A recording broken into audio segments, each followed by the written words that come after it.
আসলে স্ত্রীর জন্য স্বামীর চেয়ে আপন কেউ হয় না, আর স্বামীর জন্যও স্ত্রীর চেয়ে আপন কেউ হবে না। স্ত্রীকে নিয়ে মাঝে মাঝে আকাশের তারা দেখবেন, এটা সুন্নত।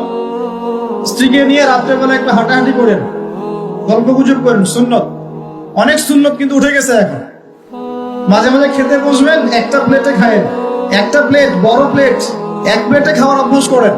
নবী সাল্লাল্লাহু আলাইহি ওয়াসাল্লামের একটা হাদিস এমনও আসছে, আয়েশা রাদিয়াল্লাহু আনহা সম্পৃক্ত, একসাথে গোসলও করেছেন তারা। চিন্তা করা যায় এখন?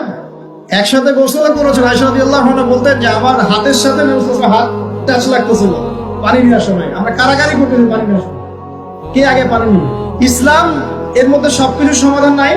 ইসলাম এমন একটা religion, complete code of life, যেখানে প্রতিটা বিষয়ের হেদায়েত আছে।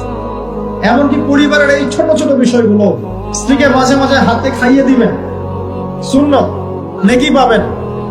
সবচেয়ে উত্তম খরচ সেটা, যেটা আপনি আপনার পরিবারের পিছনে করেন। গোলাপ ফুল দেখছিলাম, ফুল টুল দেখেন মাঝে মাঝে, ওয়াইফকে দিবেন, দিয়ে ভালোবাসার এজহার করবেন, বলবেন আমি তোমাকে অনেক ভালোবাসি।